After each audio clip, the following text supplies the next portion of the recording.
আসসালামু আলাইকুম প্রিয় শিক্ষার্থীরা, আজকে আমি তোমাদের জহির রায়হানের লেখা ২১-এর গল্পটি পড়াবো। এটি একটি অসাধারণ গল্প। গল্পটি পড়লে তোমরা বুঝতে পারবে মানুষ এত সুন্দর কিভাবে লেখে। না পড়লে কিন্তু বুঝতে পারবে না, ভাবাই যায় না যে এত সুন্দর লেখাও কি মানুষ লিখতে পারে।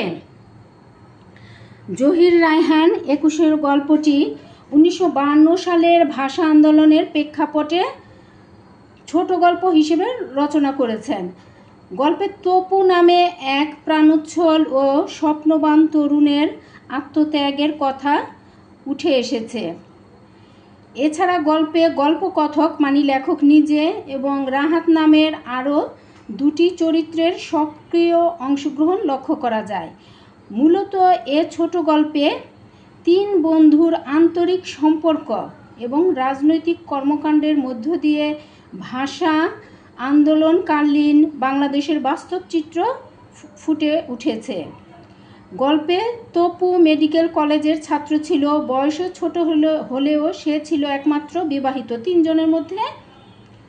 কিন্তু সে পারিবারিক বাধা উপেক্ষা করে বন্ধুদের সাথে রাষ্ট্রভাষা বাংলার দাবিতে রাজপথে নেমে শহীদ হয়।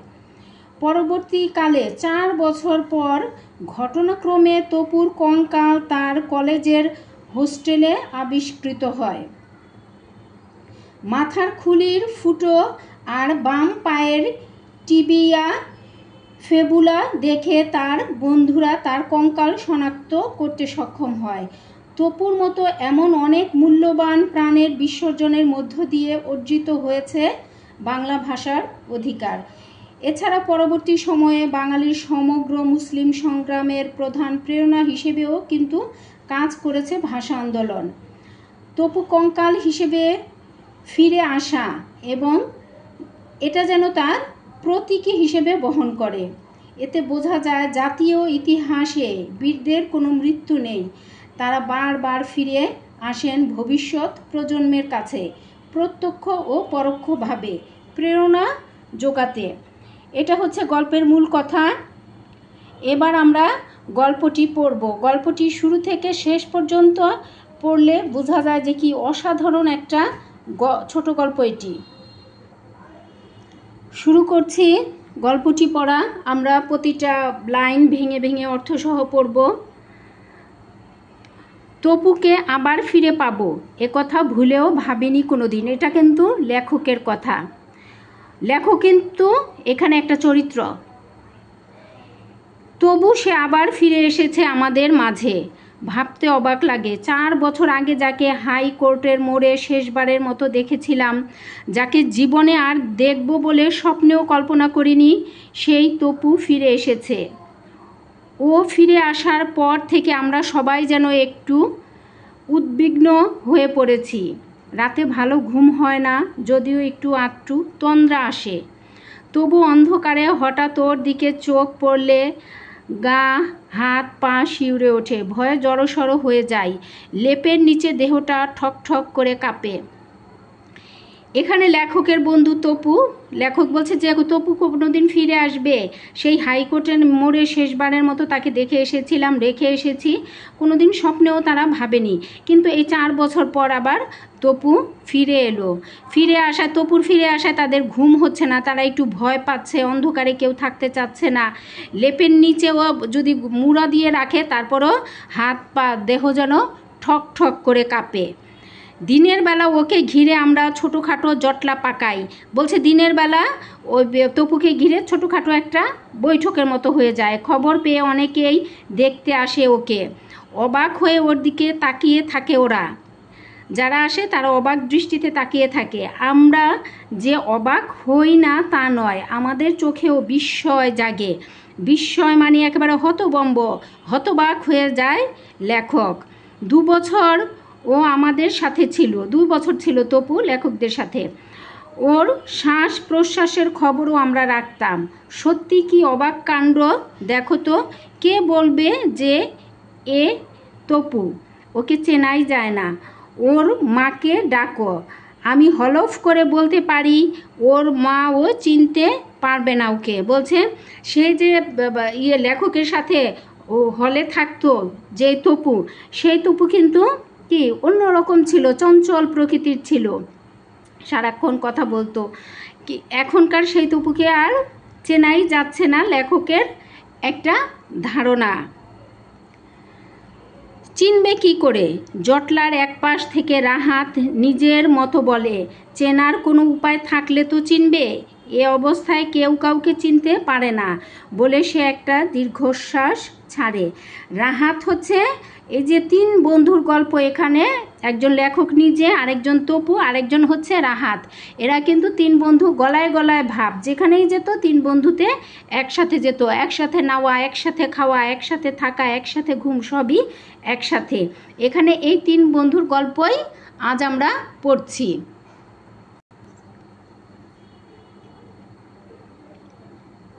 আমরাও কেমন যেন আনমনা হয়ে পড়ি ক্ষণিকের জন্য, মানে কিছুক্ষণের জন্য। অনেক কষ্টে ঠিকানা জোগাড় করে কাল সকালে রাহাতকে পাঠিয়েছিলাম তপুর মা আর বউকে খবর দেবার জন্য। বলছে ঠিকানা তো আর থাকে না সব সময়, 4 বছর আগের কথা। অনেক কষ্টে ঠিকানা জোগাড় করে রাহাতকে পাঠিয়েছিল তপুর মা এবং বউকে খবর দেওয়ার জন্য। সারা দিন এখানে সেখানে পই পই করে ঘুরে বিকেলে যখন রাহাত ফিরে এসে খবর দিল ওদের কাউকে পাওয়া যায়নি, তখন রীতিমতো ভাবনায় পড়লাম। এখন কি করা যায় বলো তো? ওদের একজনকেও পাওয়া গেল না। আমি চোখ তুলে তাকালাম রাহাতের দিকে। লেখক বলছেন যে রাহাতের দিকে তিনি তাকালেন চোখ তুলে।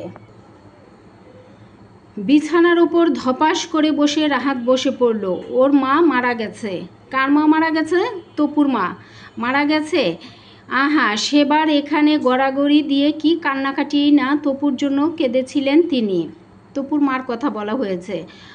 ওর কান্না দেখে আমার নিজের চোখে পানি এসে গিয়েছিল। বউটার খবর? তারপর জিজ্ঞেস করলো যে বউটার খবর। ওর কথা বলো না আর। রাহাত মুখ বাঁকালো।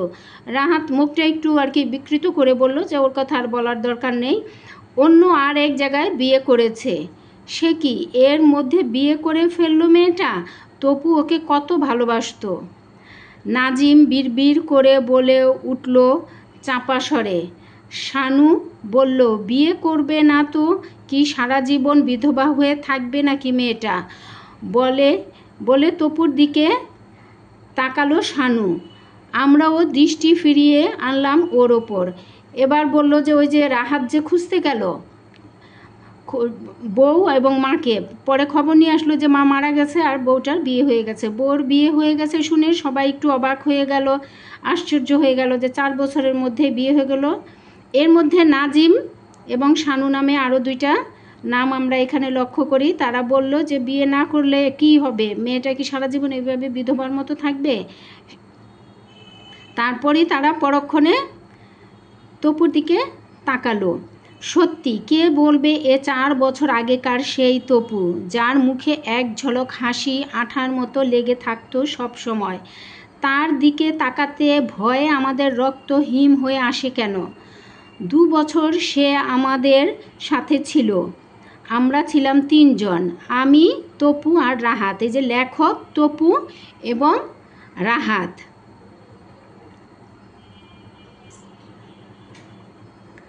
তপু ছিল আমাদের মাঝে সবচাইতে বয়সে ছোট। 3 জনের মধ্যে ছোট ছিল তপু, কিন্তু বয়সে ছোট হলে কি হবে, ওই ছিল একমাত্র বিবাহিত। কলেজে ভর্তি হবার বছরখানেক পরে রেনুকে বিয়ে করে তপু। তপুর বউয়ের নাম কি ছিল? রেনু। সম্পর্কে মেয়েটা আত্মীয়া হতো ওর, আর কি রেনু ছিল তপুর আত্মীয়। দোহারা গড়ন, ছিপছিপে কোটি, আপেল রঙের মেয়েটা প্রায়ই ওর সাথে দেখা করতে আসতো এখানে। বলছে দোহারা গড়ন মানে পাতলা ছিপছিপে, শরীর স্বাস্থ্য সেরকম মোটা না। আপেল রঙের মেয়েটা মানে খুব ফর্সাও না শ্যামলাও না। ও এলে আমরা চাঁদা তুলে চা আর মিষ্টি এনে খেতাম। রেনু আসলে সব আর কি 3 জনেই টাকা দিয়ে চা মিষ্টি খেত, আর গল্প গুজবে মেতে উঠতাম রীতিমতো। তপু ছিল গল্পের রাজা। যেমন হাসতে পারতো ছেলেটা, তেমনি গল্প করার ব্যাপারেও ছিল ওস্তাদ। বলছে তেমনি গল্পেও সে ওস্তাদ ছিল, মানে গল্প বলবেই সে। যখন ও গল্প করতে শুরু করতো তখন কাউকে কথা বলার সুযোগ দিত না। সেই যে লোকটার কথা তোমাদের বলেছিলাম না সেদিন, সেই হোতকা মোটা লোকটা, এটা কিন্তু তপুর গল্প। ক্যাপিটালে যার সাথে আলাপ হয়েছিল, ওই যে লোকটা বলছিল যে বার্নার্ডস হবে, পরশু রাতে মারা গেছে একটা ছ্যাঁকড়া গাড়ির তলায় পড়ে। ওই যে বলল যে একটা লোক একটা গাড়ির নিচে পড়ে মারা গেছে, তার কথা বলতে গিয়ে বলল যে ওই লোকটা, হোতকা লোকটা, মানে সে গল্পকে, সাধারণ গল্পকেও কি করত, রস দিয়ে সেটাকে আকর্ষণীয় করে তুলতো। আর সেই মেয়েটা ওই যে বিয়ে করবে বলে কথা দিয়েছিল, আরেকটা মেয়ের কথা আবার বলছে, মানে তার তপুর গল্পের ধরন এমন ছিল। ও মারা যাবার পরের দিন এক বিলেতি সাহেবের সাথে পালিয়ে গেছে। রুনি মেয়েটার খবর জানতো, রুনি নামে আরেকজন বান্ধবী ছিল ওদের, সে মেয়েটার খবর জানতো। সে কি রুনিকে চিনতে পারছে না? শহরের সেরা নাচিয়ে ছিল, আজকাল অবশ্য রাজনীতি করছে। সেদিন দেখা হলো রাস্তায়, আগে তো পাটকাঠি ছিল, এখন বেশ মোটাসোটা হয়েছে। দেখা হতেই রেস্তোরাঁয় নিয়ে খাওয়ালো, বিয়ে করেছি শুনে জিজ্ঞেস করলো বউ দেখতে কেমন হয়েছে, এবার তুমি এসো। কথা বলতে শুরু করলে যেন আর ফুরোতে চায় না। রাহাত থামিয়ে দিতে চেষ্টা করতো ওকে। আর কি নানান জনের কথা, অমুকের সাথে দেখা হয়েছে, অমুকের ওইটা হয়েছে, অমুকের বিয়ে হয়েছে, অমুক মোটা হয়েছে, যত খবর সব তপু যেন কি করতো, সুন্দর করে আকর্ষণীয় করে গল্পের সময় বলতে শুরু করতো। রেনু বলতো আর বলবেন না, এত বকতে পারে। রেনু আর কি বলতো, আর কথা বলতে নিষেধ করতো। বলে বিরক্তিতে না লজ্জায় লাল হয়ে উঠত সে, তবু থামতো না তপু। এক গাল হাসি ছড়িয়ে আবার পরম্পরাহীন কথার তুবড়ি ছোটাতো সে। থাকগে, অন্যের কথা যখন তোমরা শুনতে চাও না, নিজের কথাই বলি। ভাবছি ডাক্তারিটা পাশ করতে পারলে এ শহরে আর থাকবো না, গায়ে চলে যাব, ছোট্ট একটা ঘর বাঁধবো সেখানে। আর তোমরা দেখো, আমার ঘরে কোনো জাঁকজমক থাকবে না, একেবারে সাধারণ, হ্যাঁ একটা ছোট্ট ডিসপেন্সারি, আর কিছু না। মাঝে মাঝে এমনি স্বপ্ন দেখায় অভ্যস্ত ছিল তপু। এককালে মিলিটারিতে যাবার শখ ছিল ওর। বলছে তপু, ও যে সবাই যখন গল্পের কথায় তাকে থামিয়ে দিতে চেষ্টা করতো, তপু সেটা বুঝতো, তখন বলতো থাক, পরের কথা যখন শুনতে চাও না, আমার নিজের কথাই বলি। তখন বলতো যে আমি ডাক্তারি পাশ করে গ্রামে চলে যাব, খুব সাধারণ সাদামাটা জীবন করব, সাধারণ সাদামাটা জীবন করব, এবং সেখানে একটা ডিসপেন্সারি থাকবে, আর কিছু না। আবার এক সময় এই ডাক্তার হওয়ার আগে তার স্বপ্ন ছিল সে মিলিটারিতে যাবে। কিন্তু বরাত মন্দ, ওই যে মিলিটারিতে যাবে বলছিল, বরাত মন্দ কেন দেখো, ছিল জন্মখোড়া। ডান পা থেকে বাঁ পাটা ইঞ্চি দুয়েক ছোট ছিল ওর, তবে বাঁ জুতোর হিলটা একটু উঁচু করে তৈরি করায় দূর থেকে ওর খুঁড়িয়ে খুঁড়িয়ে চলাটা চোখে পড়তো না সবার। আমাদের জীবনটা ছিল যান্ত্রিক। বলছে মিলিটারিতে যাওয়ার ইচ্ছে থাকলেও সে যেতে পারে নাই, কারণ ডান পা থেকে বাঁ পাটা একটু ছোট ছিল, আর ওই বাঁ পায়ের জুতোটা সে একটু হিলটা উঁচু করে বানাতো অর্ডার দিয়ে, যার কারণে তাকে চলার সময় ওইরকম সমস্যা মানুষের চোখে পড়তো না। কাক ডাকা ভোরে বিছানা ছেড়ে উঠতাম আমরা, তপু উঠতো সবার আগে। ও জাগাতো আমাদের দুজনকে, ওঠো ভোর হয়ে গেছে, দেখছো না অমন মোষের মতো ঘুমোচ্ছ কেন, ওঠো। গায়ের উপর থেকে লেপটা টেনে ফেলে দিয়ে জোর করে আমাদের ঘুম ভাঙাতো তপু। মাথার কাছে জানালাটা খুলে দিয়ে বলতো, দেখো বাইরে কেমন মিষ্টি রোদ উঠেছে, আর ঘুমিও না, ওঠো। মানে তপু সবার আগে ঘুম থেকে একবার ভোরবেলা উঠে যে এই দুজনকে জাগাতো, রাহাত তার লেখককে জাগাতো, নানান কথা বলে, এই হয়েছে সেই হয়েছে, ভোর হয়েছে, কাক ডাকছে, পাখি ডাকছে, এগুলো বলে তাদের লেপ কাঁথা সব টেনে ফেলে দিয়ে তাদের জোর করে ঘুম ভাঙাতো। আমাদের ঘুম ভাঙিয়ে নিজে চা তৈরি করতো অপু। চায়ের পেয়ালায় শেষ চুমুক দিয়ে আমরা বই খুলে বসতাম। তারপর 10টা নাগাদ স্নাহার মানে গোসল এবং খাবার সেরে ক্লাসে যেতাম আমরা। বলছে তারপর ওই যে চা বানাতো তপু, চা খাওয়া শেষ হওয়ার সাথে সাথে তারা পড়তে বসে যেত। পড়া শেষ হলে গোসল এবং আহার সেরে তারপর ক্লাসে যেত। বিকেলটা কাটতো বেশ আমোদ ফুর্তিতে।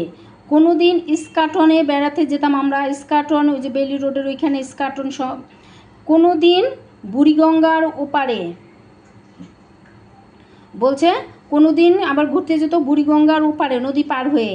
আর যেদিন রেনু আমাদের সাথে থাকতো সেদিন আজিমপুরের পাশ দিয়ে হাঁটতে হাঁটতে দূর গায়ের ভেতর হারিয়ে যেতাম আমরা। রেনু মাঝে মাঝে আমাদের জন্য ডালমুট ভেজে আনতো বাসা থেকে। গেও পথে হাঁটতে হাঁটতে মুড়মুড় করে ডালমুট চিবাতাম আমরা। অপু বলতো, দেখো রাহাত, আমার মাঝে মাঝে কি মনে হয় জানো কি? বিকেলটা তাদের বেশ ফুর্তিতে কাটতো। কোনো দিন তারা ইস্কাটনে বেড়াতে যেত, আবার কোনো দিন বুড়িগঙ্গার ওই পারে যেত নদী পার হয়ে।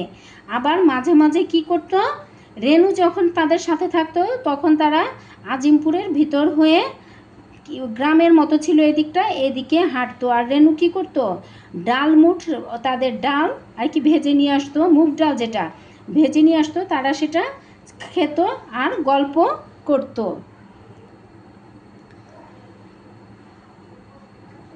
তপু মাঝে মাঝে বলতো যে এই যে আঁকা বাঁকা লাল মাটির পথ, এ পথের যদি শেষ না হতো কোনো দিন, অনন্তকাল ধরে যদি এমনি চলতে পারতাম আমরা। এ কি, তুমি আবার কবি হলে কবে থেকে? ভ্রু জোড়া কুচকে হঠাৎ প্রশ্ন করতো রাহাত। ওই তপু যখন বলতো তখন রাহাত আবার তাকে কবি বলে করতো আর কি, দুষ্টুমি করতো। না না, কবি হতে যাব কেন, ইতস্তত করে বলতো তপু। তবু কেন যেন মনে হয়, বললো যে রাহাত বলতো, দুষ্টুমি করে বলতো যে তুমি কবি হয়ে গেলে। কি কারণে বলতো? ওই যে সে বলতো যে এই যে লাল মাটির পথ ধরে চলছে আজিমপুর দিয়ে, কিন্তু এটা চলার সময় বলতো যে এই পথ যদি জীবনে কোনো দিন না ফুরাতো আমরা সারা জীবন চলতাম, এরকম আর কি স্বপ্ন দেখতো সে। স্বপ্নালু চোখে স্বপ্ন নাবতো তার। বলছে স্বপ্নালু, তার চোখ দুটোই যেন স্বপ্নের চোখ ছিল। সেই চোখে যেন নাবতো মানে একটার পর একটা স্বপ্ন সে দেখতেই থাকতো বিরামহীন। আমরা ছিলাম 3 জন, আমি, তপু আর রাহাত। লেখক তপু এবং রাহাত। দিনগুলো বেশ কাটছিল আমাদের, কিন্তু আকস্মাৎ ছেদ পড়ল। হোস্টেলের বাইরে সবুজ ছড়ানো মাঠটাতে অগণিত লোকের ভিড় জমেছিল সেদিন। বলছে হোস্টেলের বাইরে যে সবুজ মাঠ, সেখানে অনেক লোকের ভিড়। হঠাৎ ভোর হতে ক্ষুব্ধ ছেলে বুড়োরা এসে জমায়েত হয়েছিল সেখানে। ভোরবেলা হতে থেকেই ছেলে বুড়ো ছোট সবাই সেখানে এসে জমা হচ্ছিল। কারো হাতে প্ল্যাকার্ড, কারো হাতে স্লোগান দেবার চুঙ্গ, যে স্লোগান দেয় না, ওই যে চুঙের মতো আর কি থাকে সেইটা, ঝালমুড়ি চুং যেটা সেটা। আবার কারো হাতে লম্বা লাঠিটায় ঝোলানো কয়েকটা রক্তাক্ত জামা, কারো হাতে আবার কয়েকটা রক্তে ভেজা জামাও। তর্জনী দিয়ে ওরা জামাগুলো দেখাচ্ছিল, হাতের তর্জনী আঙ্গুল দিয়ে জামাগুলো দেখাচ্ছিল। আর শুকনো ঠোঁট নেড়ে এলোমেলো আর কি যেন বলছিল নিজেদের মধ্যে, নিজেরা কথা বলছিল নিজেদের মধ্যে। তপু হাত ধরে টান দিল আমায়, এসো। তপু লেখকের হাত ধরে টান দিয়ে বলল কি, আসো। কোথায়? কেন ওদের সাথে? তপু বলল, কেন ওদের সাথে যাব? চেয়ে দেখি সমুদ্র গভীর জনতা ধীরে ধীরে চলতে শুরু করেছে। সকাল থেকে যে যারা এখানে এসে জমাট বাঁধতে শুরু করেছিল, পরে তারা ওখানে এসে থামার পর, সবাই একসাথে মিশার পর এখন আবার আস্তে আস্তে চলতে শুরু করেছে। এসো চলো, আমরা মিছিলে পা বাড়ালাম। তপুর কথায় কিন্তু 3 জনেই মিছিলের দিকে এগিয়ে গেল। একটু পরে পেছন ফিরে দেখি রেনু হাঁপাতে হাঁপাতে আমাদের দিকে ছুটে আসছে। একটু পরে 3 জনই কিন্তু ছিল, 3 বন্ধু। একটু পরে দেখে তপুর বউ রেনু, সে দৌড়াতে দৌড়াতে হাঁপাতে হাঁপাতে তাদের কাছে আসছে। আচ্ছা, যা ভেবেছিলাম। দৌড়ে এসে তপুর হাত চেপে ধরলো রেনু। দৌড়ে এসে আগে তপুর হাত ধরলো। কোথায় যাচ্ছ তুমি? বাড়ি চলো। রেনু এসে তপুকে বলল যে তোমার কোথাও যাওয়ার দরকার নাই, তুমি বাড়ি চলো। পাগল নাকি? তপু হাতটা ছাড়িয়ে নিল। তপু ওর বউয়ের হাতটা সরিয়ে দিল আর বলল পাগল হয়েছ? তারপর বলল তুমিও চলো না আমাদের সাথে। বউকেও সে সাধলো তাদের সাথে যাবার জন্য। না, আমি যাব না, বাড়ি চলো। রেনু আবার হাত ধরলো ওর। রেনু আবার হাত ধরে ওকে টানতে শুরু করলো। কি বাজে বকছেন? রেনু বলছে কি বাজে বকছেন? রাহাত রেগে উঠলো এবার। রাহাত যেন এবার রাগ করলো। বাড়ি যেতে হয় আপনি যান। ও যাবে না। রাহাত তখন রেনুকে বলল যে বাড়ি যাওয়ার দরকার যদি হয় আপনি যান, ও যাবে না। মুখটা ঘুরিয়ে রাহাতের দিকে ক্ষুদ্র দৃষ্টিতে এক পলক তাকালো রেনু। ওই রাহাত যখন বলল যে আপনি বাড়ি যান, তপু যাবে না, তখন রেনু একটু ক্ষুব্ধ, মানে একেবারে রাগান্বিত দৃষ্টিতে তাকালো। কার দিকে? রেনুর দিকে। তারপর কাঁদো কাঁদো গলায় বলল দোহাই তোমার, বাড়ি চলো, মা কাঁদছেন। তারপর রেনু কান্না মাখা গলায় বলল যে মা বাড়িতে কাঁদছে, আপনি বাড়ি চলেন।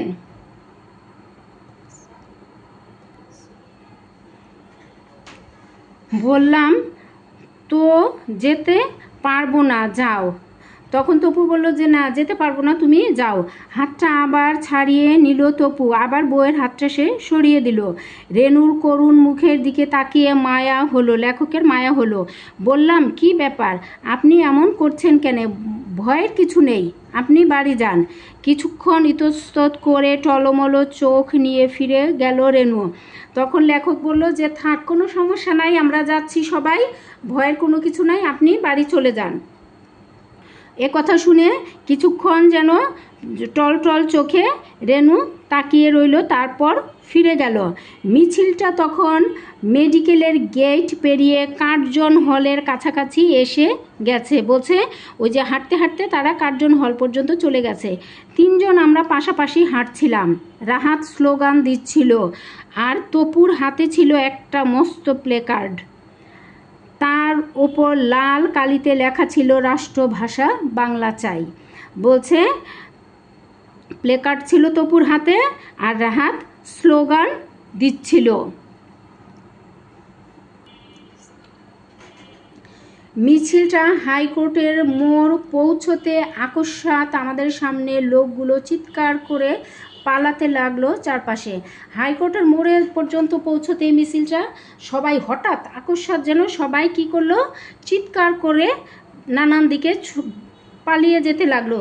ব্যাপার কি বুঝবার আগেই চেয়ে দেখি প্লাকার্ড সহ মাটিতে লুটিয়ে পড়েছে তপু। কপালের ঠিক মাঝখানটায় গোল একটা গর্ত, আর সে গর্ত দিয়ে নির্ঝরের মতো রক্ত ঝরছে তার। বলছে ওই হাইকোর্টের মোড় পর্যন্ত পৌঁছানোর পরেই দেখা গেল লোকজন চিৎকার চেঁচামেচি করে নানান দিকে ছুটতে শুরু করেছে। আর কোনো কিছু বোঝার আগেই হঠাৎ দেখে প্লাকার্ড সহ মাটিতে তপু পড়ে আছে। তার কপালে ঠিক মাঝ বরাবর একটি গর্ত হয়ে গেছে গুলিতে, এবং সেখান দিয়ে গড়গড়িয়ে রক্ত ঝরছে। তপু রাহাত আর্তনাদ করে উঠল। তপু রাহাত বলে আর্তনাদ করে উঠল। আমি তখন বিমূঢ়ের মতো, তপু বলে কিন্তু রাহাত আর্তনাদ করে উঠেছিল। আমি তখন বিমূঢ়ের মতো দাঁড়িয়েছিলাম। মানে কি হয়ে গেল লেখক বুঝতে পারছিলেন না, যেন বুঝে ওঠার আগেই তিনি কি করবেন সেটাও যেন তিনি বুঝতে পারছিলেন না। দুজন মিলিটারি ছুটে এসে তপুর মৃতদেহটা তুলে নিয়ে গেল আমাদের সামনে থেকে। আমরা এতটুকুও নড়লাম না, বাধা দিতে পারলাম না। দেহটা যেন বরফের মতো জমে গিয়েছিল। তারপর আমিও ফিরে আসতে আসতে চিৎকার করে উঠলাম, রাহাত পালাও।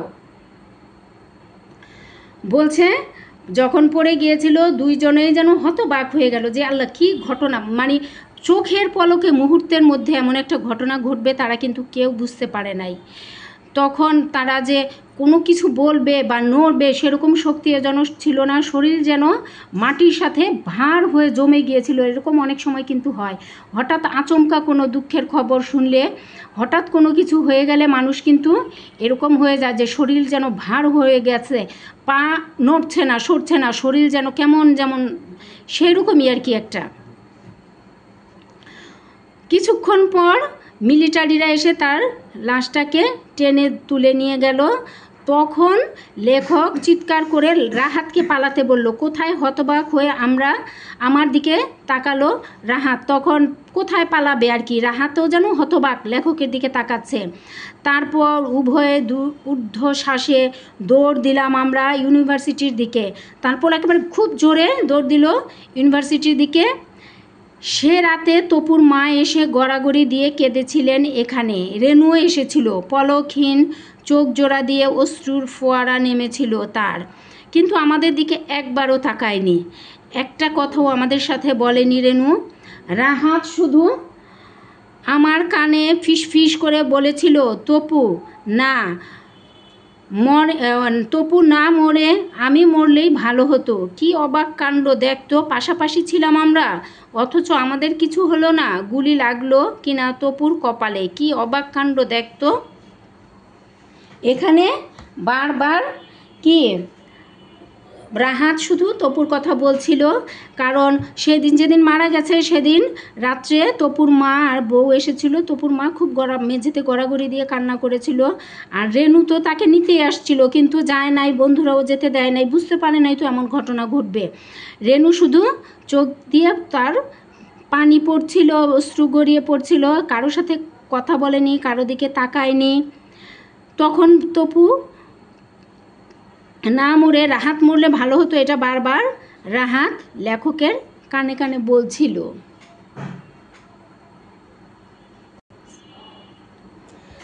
তারপর 4টে বছর কেটে গেছে।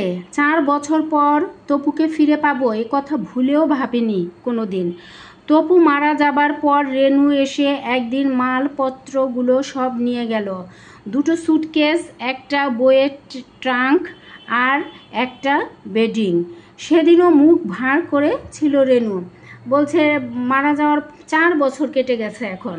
আর মারা যাবার পরপরই একদিন রেনু এসে তার তপুর জিনিসপত্র নিয়ে গিয়েছিল। কি কি জিনিস নিয়েছিল? 2টো সুটকেস, একটা বইয়ের ট্রাঙ্ক আর একটা বেডিং, বিছানা।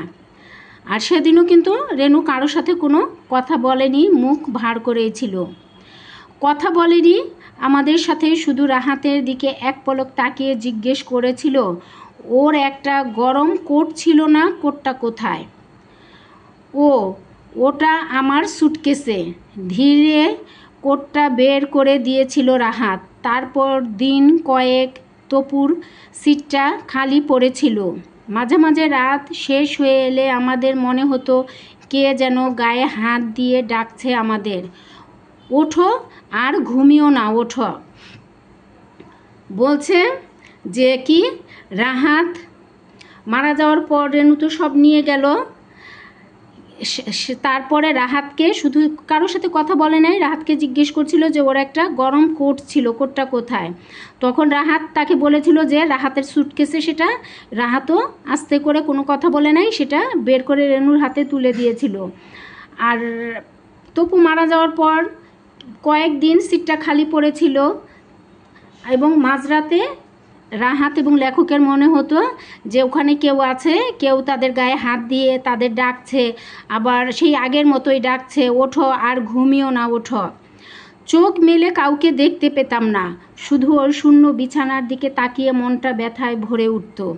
তারপর একদিন তপুর সিটে নতুন ছেলে এলো একটা। তপু ডাকছে, হঠাৎ চোখ খুলে দেখতো যে না, তপু তো বিছানায় নেই, ঘরেও নাই, রুমেও নাই, কোথাও নাই।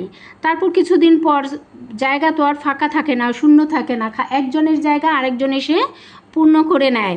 তারপর একদিন তপুর সিটে একটা নতুন ছেলে এলো, সে ছেলেটা বছর 3 ছিল। তারপর এলো আরও একজন, 3 বছর ছিল। মানে লেখকরা দেখো তাহলে ওখানে ওই 3 বছর পর আরও 1 বছর, যেহেতু 4 বছরের কথা, লেখক এবং রাহাত কিন্তু ছিল, একটা ছেলে 3 বছর থেকে চলে যায়। তারপর আরও একজন নতুন ছেলে আসে, আমাদের নতুন রুমমেট, বেশ হাসি খুশি ভরা মুখ। যে নতুন আসছে সেও খুব হাসি খুশি। সেদিন সকালে বিছানায় বসে একটা অ্যানাটমির পাতা উল্টাচ্ছিল। সে অ্যানাটমি হচ্ছে জীববিজ্ঞানের একটা অংশ, যেখানে জীবদেহের কাঠামোগত বিন্যাস এগুলো আলোচনা করা হয়। তার চৌকির নিচে একটা ঝুড়িতে রাখা স্কেলিটনের স্কলটা বের করে দেখছিল। স্কল হচ্ছে খুলি, এই খুলি না, ওই যে কী বলে এটাকে, মানুষের কঙ্কাল, কঙ্কাল ছিল রাখা, সেটা সে বের করে দেখছিল। তার বইয়ের সাথে মিলিয়ে পড়ছিল, এই যে অ্যানাটমি পড়ছিল, যেহেতু মানুষের শরীরের গঠন, তাই সে কঙ্কালটা বের করে ওই কঙ্কালের সাথে মিলিয়ে মিলিয়ে পড়ছিল। তারপর এক সময় হঠাৎ রাহাতের দিকে তাকিয়ে জিজ্ঞেস করলো, রাহাত সাহেব, একটু দেখুন তো আমার স্কলের কপালের মাঝখানটা একটা গর্ত কেন? কি বললে? চমকে উঠে উভয় তাকালাম ওর দিকে। তারপর কিছুক্ষণ পর দেখার পর যে ওই নতুন ছেলেটা হঠাৎ রাহাতকে একটু ডেকে বলল যে দেখেন তো আমার স্কলের মানে কঙ্কালের কপালের মাঝখানটা একটা গর্ত কেন? এই কথা শুনেই যেন দুজনেই, লেখক এবং রাহাত, চমকে উঠল। রাহাত উঠে গিয়ে স্কলটা তুলে নিয়ে এলো হাতে, ঝুঁকে পড়ে সে দেখতে লাগলো অবাক হয়ে। হ্যাঁ, বলছে রাহাত দ্রুত উঠে গিয়ে দেখলো এবং যে কপালের মাঝখানে একটা ফুটা, সেটা যেন অবাক হয়ে দেখতে লাগলো তারা।